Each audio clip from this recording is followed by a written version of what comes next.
lẹ́ẹ̀kan sí ẹ̀rù ọba ni ọba tó ẹ̀rù ọba ni. Ẹni rọ́bà fi lọ́ba pa. Ẹni tó bá rí ọba fi lọ́ba pa. Ọlọ́run wa kì í dẹ̀ ipá èèyàn gan. Bẹ́ẹ̀ iná ajó ni irun tú lọ́lọ́run o. Ẹ̀rù ọba ni mo bà. Ọba tó ẹ̀rù ọba ni mo bà. Lord, we reference you. We say nobody can be compared with you. As old as you are, you can never change. You've never changed. You will never change. Thank you for today, second Sunday in the month of September. Obato,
ṣe ayọ̀ túlù kí ni ẹ lẹ́kọ̀ọ́ sí.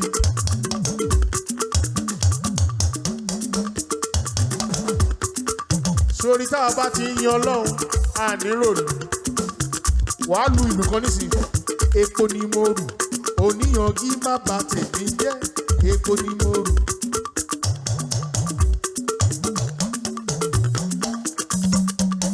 Oníyanjú tó bá déwájú wa inú ajó nínú máa jó. Nítorí pé Ọlọ́run alààyè là ń sìn. Immortal, invisible, the only wise God.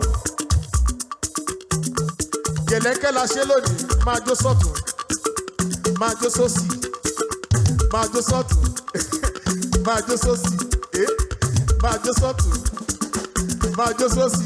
Ayérayé ló ṣe sọ́tún, sósì, sọ́tún, sósì, máa jó sọ́tún. Máa jó sósì.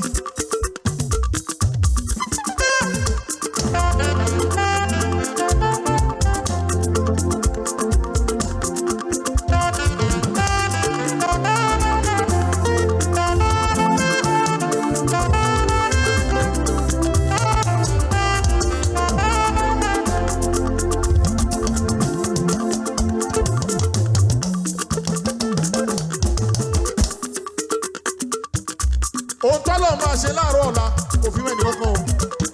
Ohun tọ́lọ́run ó ṣe lónìí gan kò fi hàn wá. Ó dẹ̀ máa ṣe. Ó ṣe gbẹ̀ngà wá lùlù yẹn again. Àlátájá bálá inú ajá ní pé ẹnìkan ò mẹ̀yìn ọ̀la. Ohun tọ́lọ́run ó ṣe kò fi yẹn nìkan. Ìyanu máa ṣẹlẹ̀ lónìí. Ayérayé máa ṣohun tuntun lónìí. Immortal, invisible, the only wise God. Most blessed, most glorious, the ancient of days. Almighty, the victorious one. We are praising your holy name. Immortal, invisible, the only wise God. David, you're a man of iron. Pepe.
mọ̀ pé màá sọ̀rọ̀.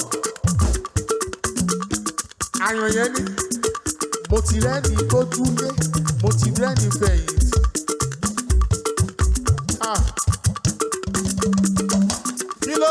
Kí ló mú wa wo Gbénga bó ṣe ń dán?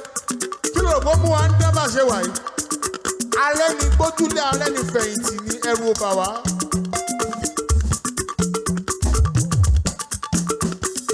Ayérayé nínú ọ̀run ẹ ṣé o. Episode 225 of AlujoHymn Vision. Ọlọ́run ṣé o. Episode 27 Olúwa ṣé o. Gbogbo ẹ̀yin ará ilé ẹ máa bá wa jó, kẹ́ máa bá wa yọ̀. Ìgbà COVID la bẹ̀rẹ̀. Ju wọn, ìgbà COVID la bẹ̀rẹ̀. 225 weeks we have been doing this. God is faithful. Lord, we thank you. Bàbá ẹ kú iṣẹ́.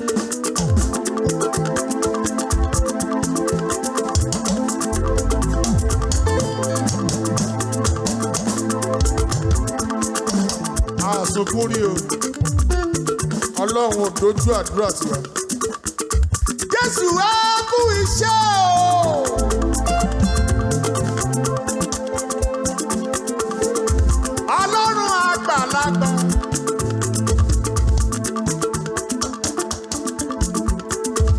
Ọba ọdọ́ni má gbàgbé ẹni. Ẹ kú iṣẹ́ o.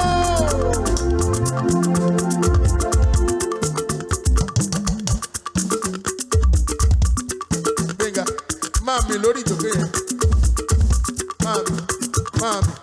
Máàmì, ọpẹ́ máàmì.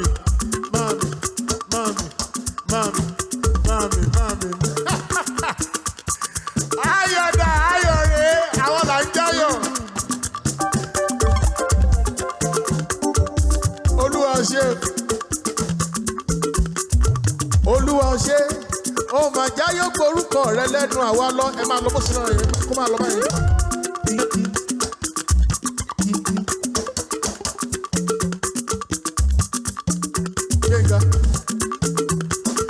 Olúwa ṣé o.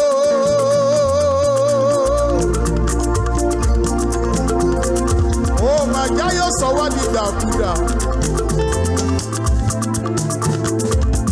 Olúwa ò ṣé o. Tó máa jáyọ̀ gba àlàáfíà ara wa lọ.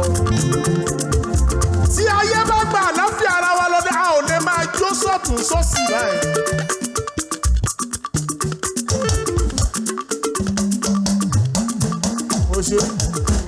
Ó di pẹ̀kí, ó ṣe àyàn yìí. Màá tú orin yẹn kan. Olúwa ó ṣe.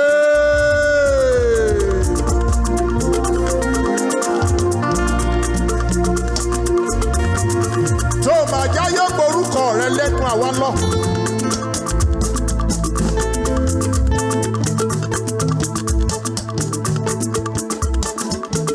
Olúwa ó ṣé o.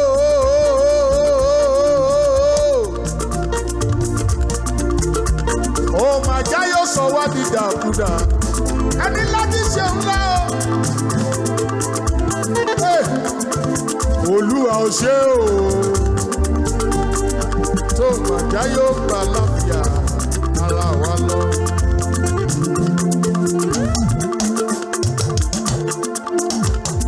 Ká máa dúpẹ́.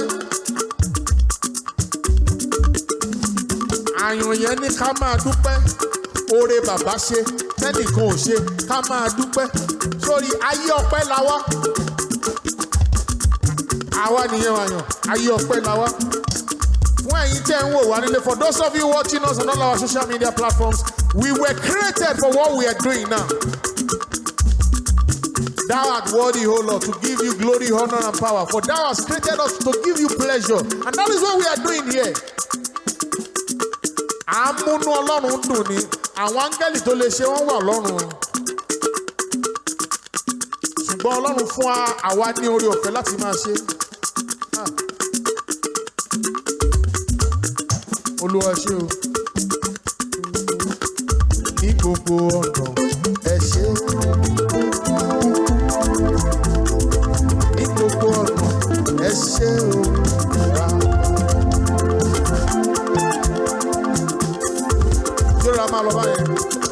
ní gbogbo ọ̀nà ẹ ṣé.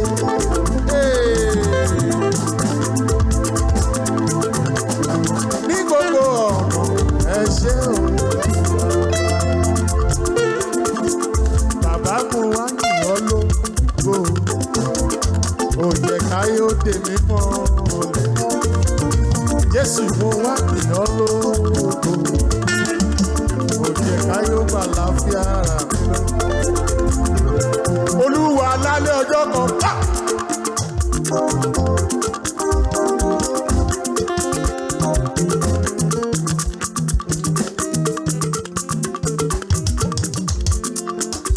Àní lálẹ́ ọjọ́ kan.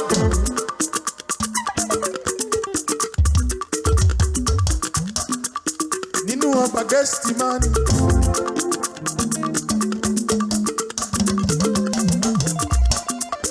Òun èṣù ló jọ ń jà.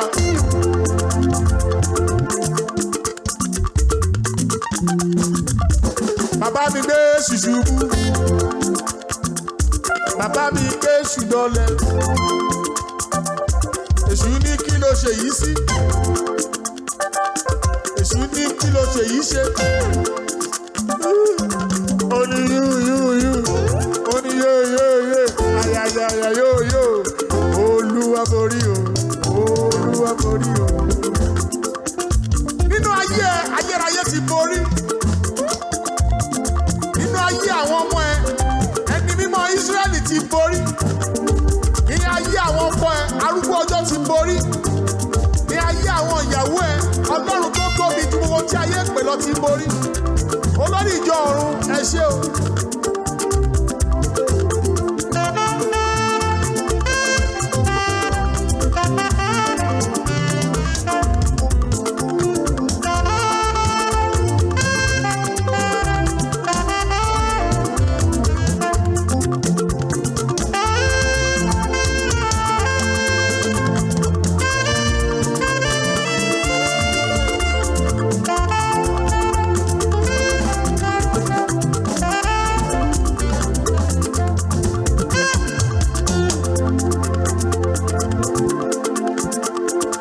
Èròjà yìí Olúwa o.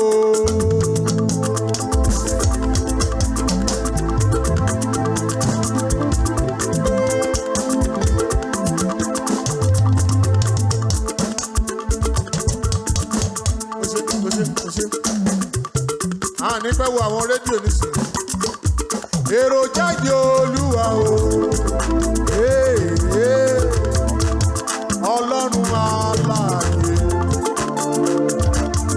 Èròjà yìí Olúwa o.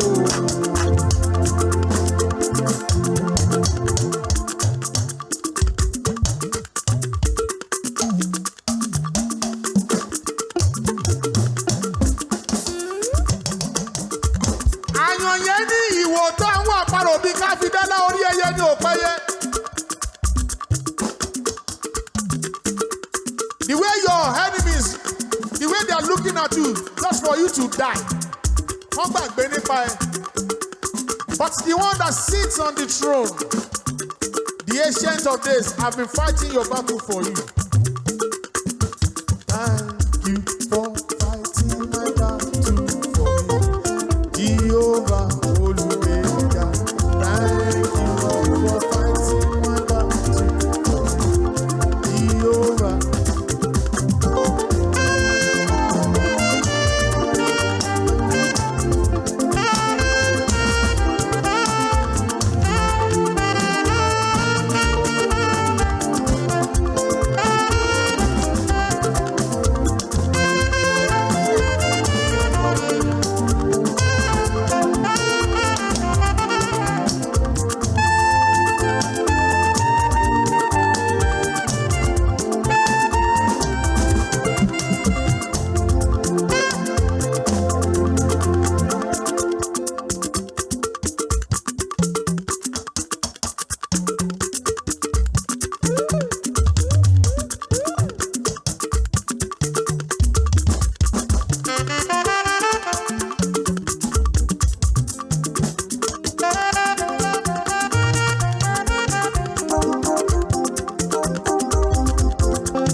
láyọ̀ ní máa sí o.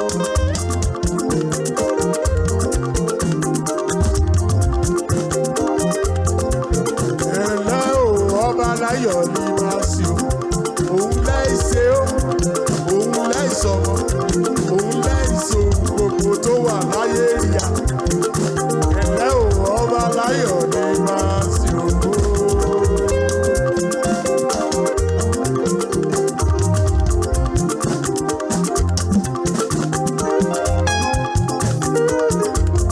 Ẹni Olúwa ṣe lóore dà, ó náwó sókè, ó ṣe mí o, ó ṣe mí o.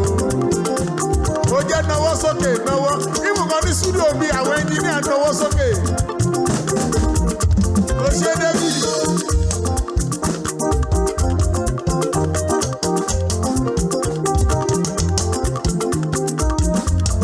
Ẹni Olúwa ṣe lóore dà, ó náwó jákè, ó ṣe mí o, ó ṣe mí o.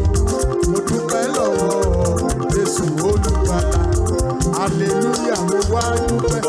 Ènìyàn ló kọ́lé alájà mẹ́fà tó jáde láyé. Mo dúpẹ́ lọ́wọ́ Jésù Olùgbàlà. Ó ṣe, ó ṣe, ó ṣe gbẹ̀gà.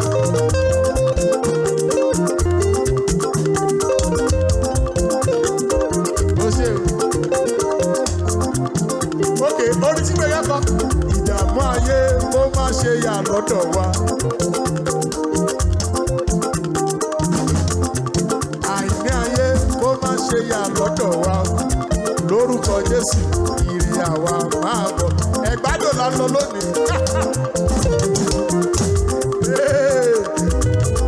Ẹ̀yin tí ẹ ń gbọ́ wa nílé, ẹ jẹ́ máa jó kẹ́ máa yọ̀. Nínú ijó, Ọlọ́run tú ẹ sílẹ̀. Nínú ìyìn, Ọlọ́run tú ẹ sílẹ̀.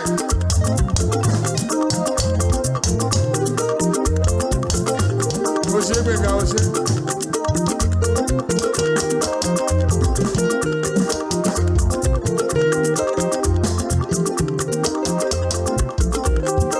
Kí ló dé gbẹ̀gà máa ń pa mí nà?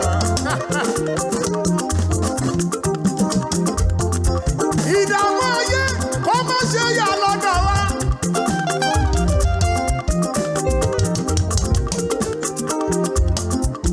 Àìní ayé kó má ṣe yà lọ́dọ̀ wa o. Lórúkọ Jésù, ire àwa máa bọ̀. Ayọ̀, orin imú mi rántí scripture yẹn, Galatians 6:17. Only from this time henceforth let no one trouble me, for I bear in my body the marks of the Lord Jesus Christ. Láti ìsinsìnyí lọ kí ẹnikẹ́ni má ṣe yọ mí lẹ́nu mọ́. Nítorí mò ń ru àpá Jésù Kristi káàkiri. Nítorí pé òun jó, òun yin ọba àwọn ọba. Ẹnikẹ́ni tó bá yọ ẹ́ lẹ́nu, ó dẹ́bọrú mi. Ó ṣe àyàn. Nítorí pé a yin Ọlọ́run àwọn Ọlọ́run ọba àwọn ọba. Ẹnikẹ́ni tó bá yọjú sí wa fún ìkà, ó dẹ́bọrú mi.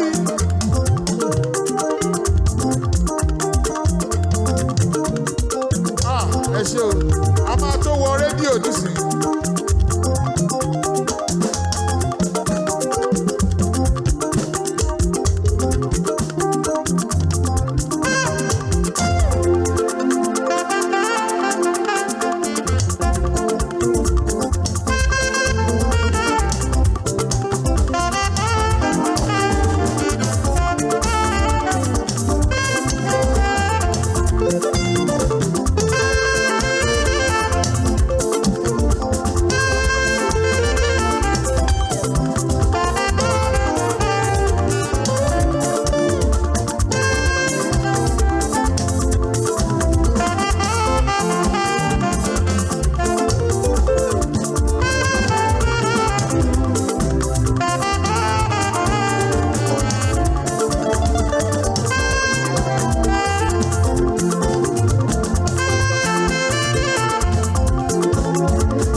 la bá wọlé lónìí second Sunday in the month of September. Last week a yìn Ọlọ́run ní anyhow níbí pẹ̀lú Káyọ̀dé Olúwayọ̀mí àbúrò mi. Bẹ́ẹ̀ lónìí episode 225 là ń ṣe lórí rédíò and episode 27 lórí amóhùnmáwòrán. Dr. Olùtayọ̀ Ambro Ṣómídé ẹ ṣé ẹ ṣé ẹ ṣé Ọlọ́run ló lè sọ yín lẹ́san rẹ̀ ẹ ṣé ẹ̀yin àti Dr. Fẹ́mi Adéríbi pé ẹ ò ní dẹni ilẹ̀ ayọ̀ padà sí rídì yẹn bá a ṣe ń pàbọ̀ látàrọ̀ ní èdè lẹ́ńkẹ́ ni. Doctor, the Lord will keep you and your entire household in the name of the Lord Jesus Christ. Gbogbo ẹ̀yin tẹ́ ẹ̀ ń ṣiṣẹ́ nílé iṣẹ́ rédíò wa ẹ ò ní dẹni ilẹ̀ lórúkọ Jésù o ẹni ẹlẹ́ni ò ní gbà ṣe yín ṣe. Bó ṣe ń gbọ́ mi káàkiri yẹn wá bá mi lórí Facebook Segun Oluwayomi lórí Facebook, lórí TikTok @Segun Oluwayomi, lórí Instagram @Segun_Oluwayomi, lórí YouTube Segun Oluwayomi TV. Wá bá mi bẹ̀ mo wà ń bẹ̀ báyìí live. Lórí rédíò kí ló ń ṣẹlẹ̀? Grace Túnráyọ̀ oníṣègùn láwà níbi rídìí yẹn ní kẹ́ máa lọ.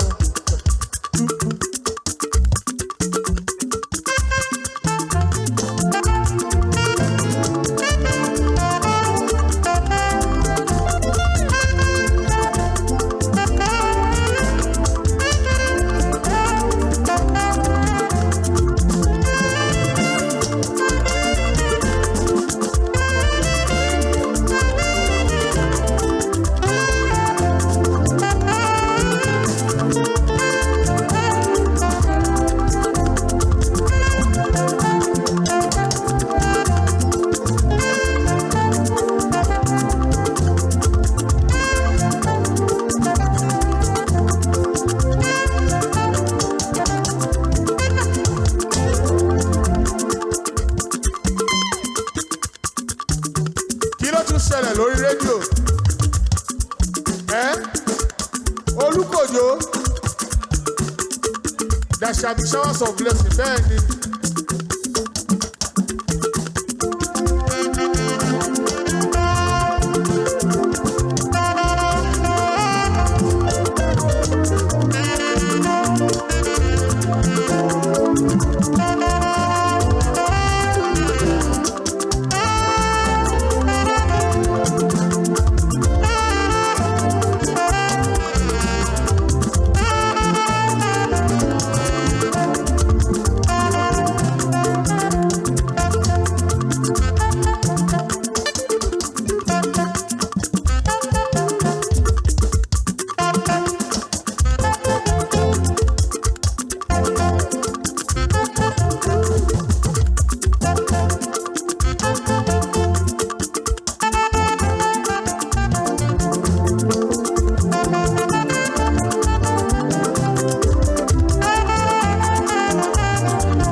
Mo ń tẹ̀síwájú.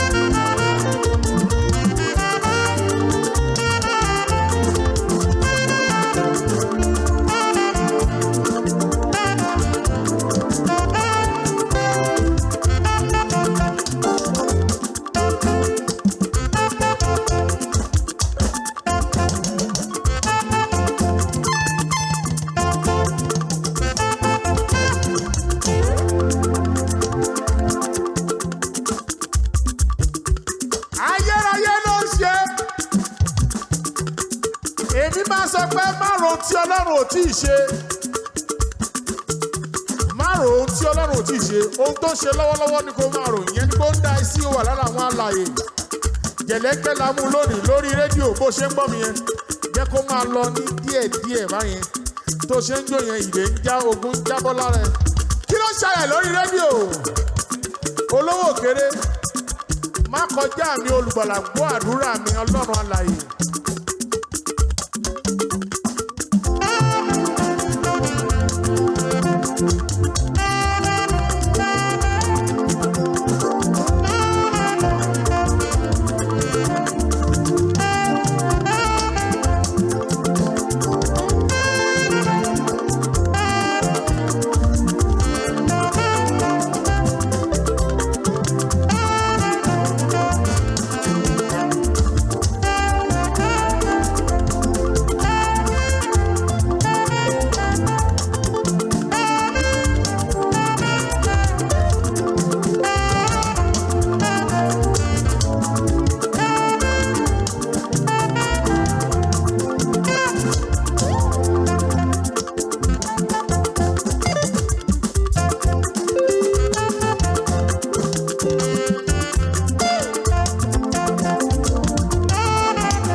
kejì ẹ bá mi yìn, ẹ bá mi yìn ọba ògo, ẹ bá mi yìn Jésù, ẹ bá mi yìn bàbá.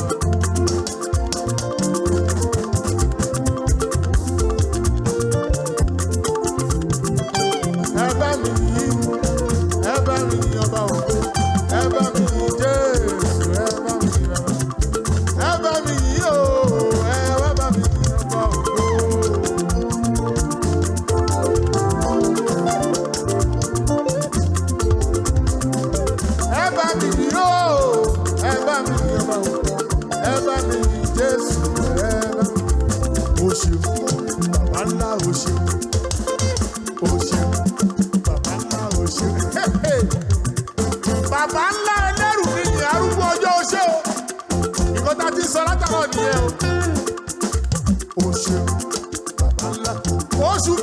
wa láwa yìí. Bàbá ńlá ló ṣe é fún wa. Bàbá ńlá ò ṣe. Ò ṣe. Bàbá ńlá ò ṣe. Bàbá ńlá ò ṣe.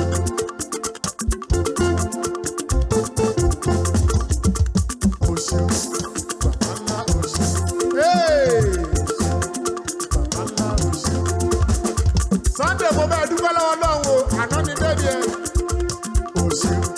Bàbá ńlá ẹ bá mi yí, ẹ bá mi yí ọba ògo, ẹ bá mi yí Jésù, ẹ bá mi yí bàbá. Kí ló ṣẹlẹ̀ lórí rédíò? Deborah, ọkàn mi yan ọba ọ̀run.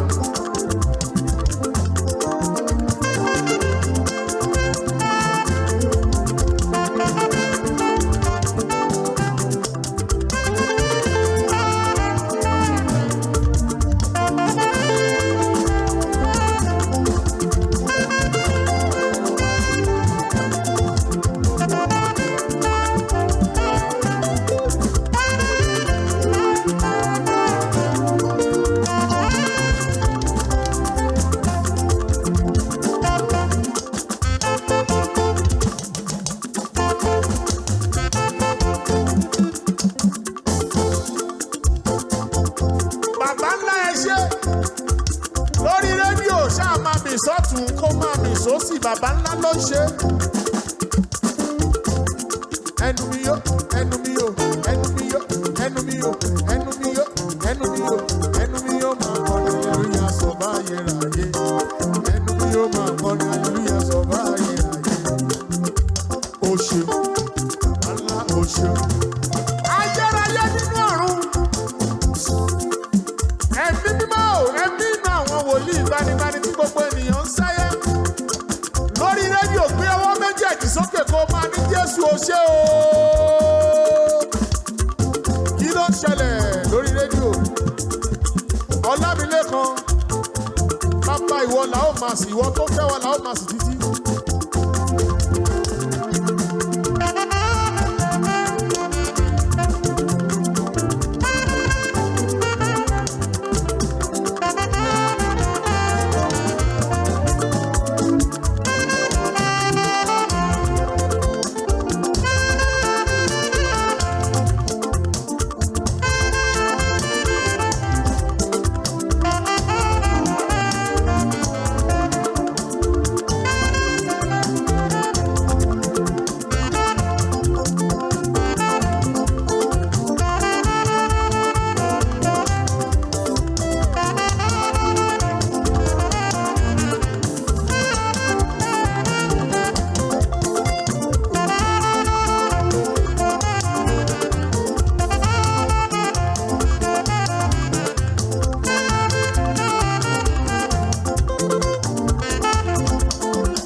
Lórí rédíò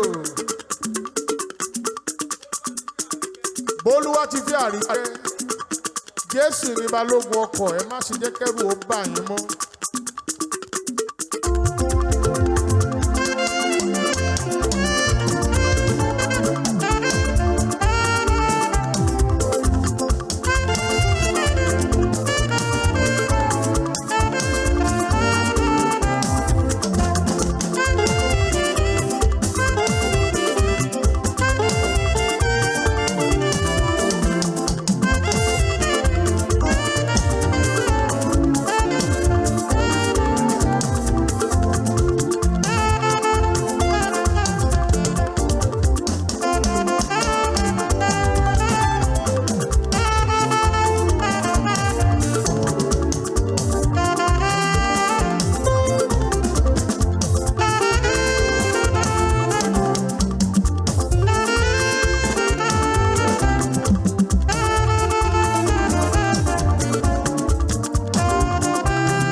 ọ̀rẹ́ wo la ní bí Jésù Kristi kò sí.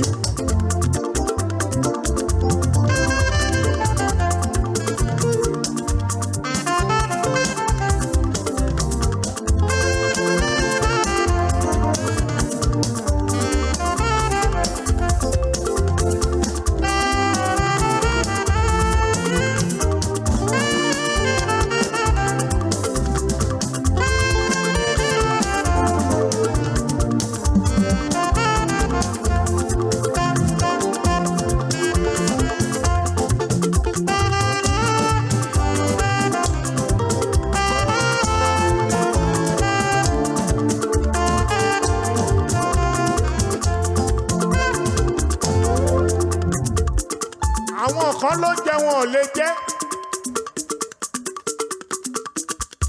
Ìwọ ló ń jẹ ò lè jẹ. Àánú àti oore ọ̀fẹ́ lórí gbà. Àwọn kan ò tiẹ̀ ní rárá ṣùgbọ́n wọ́n sì ń dúpẹ́ lọ́wọ́ Ọlọ́run. Bọ́lọ́run bá gbowó fún afẹ́fẹ́ tí mo ń. Èló ni mo rò pé mo lè san. Kò sólówó yẹn ò tó lè sanwó ẹni. Mo dúpẹ́ o Jésù fún afẹ́fẹ́ tí mo ń. Mo dúpẹ́ lọ́wọ́ Ọlọ́run alààyè fún afẹ́fẹ́ tí mò ń mí sínú tí mò ń mí síta. Ìwọ tó ń gbọ́ mi náà lórí rédíò nílé epo ní gbogbo ibi jẹ́ ti gbọ́ lórí rédíò. Ẹ gbé ọwọ́ méjèèjì sókè kẹ́ máa yọ̀ kẹ́ máa jó. Oṣù bàbà láti wà yìí. Ọlọ́run tí ò jẹ́ kí ẹ̀yà ara rẹ̀ ó daṣẹ́ lẹ̀. Ọlọ́run tí ò jẹ́ ó sọ ẹni tá ń wọlé.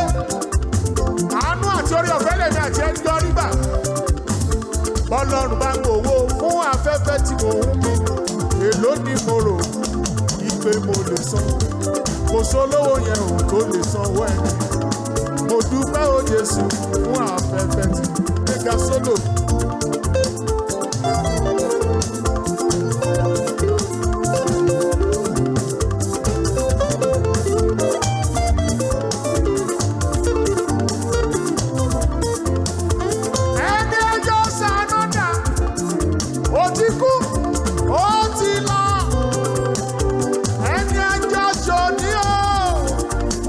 Dọ̀la ká má rí mọ́.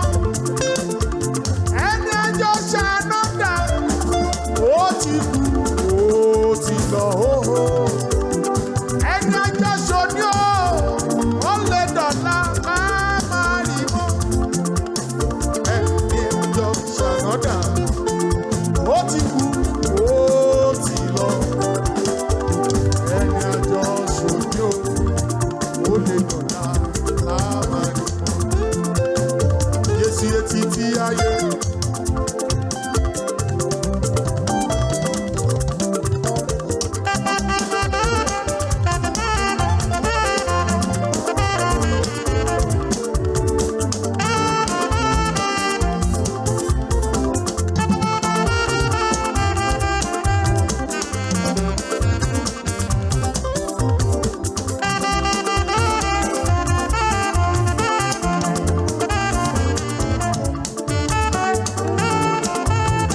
ayérayé nínú ọ̀run, ẹ̀mí mímọ́ o, ẹ̀mí inú àwọn wòlíì, ẹ̀mí mímọ́, níbo ni kí n ti bẹ̀rẹ̀, báwo ni kí n ṣe bẹ̀rẹ̀, orin ọpẹ́ sí ọ,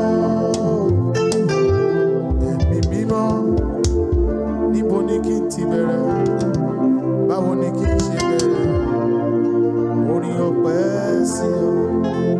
A dá ọpẹ́ padà sọ́dọ̀ ẹni tó lọ́pẹ́. Àwa wá dá ọpẹ́ padà sọ́dọ̀ ẹni tó lọ́pẹ́. A dá ọpẹ́ padà sọ́dọ̀ ẹni tó lọ́pẹ́ o. Àwa wá dá gbogbo ọpẹ́ padà gbogbo sọ́dọ̀ ẹni tó lọ́pẹ́. Thank you for joining us, AlujoHymn Fusion with Segun Oluwayomi, episode 225 and episode 27 on all our on Orisun. Eshe Dr. Ambrose Shomide, thank you so much. Dr. Femi Aderibibe, I'm so grateful. Àwa la mama wa, ẹ̀yin lẹ mama rí wa, a mama bá yín lórúkọ Jésù. See you next week by God's grace. Ó dàbọ̀.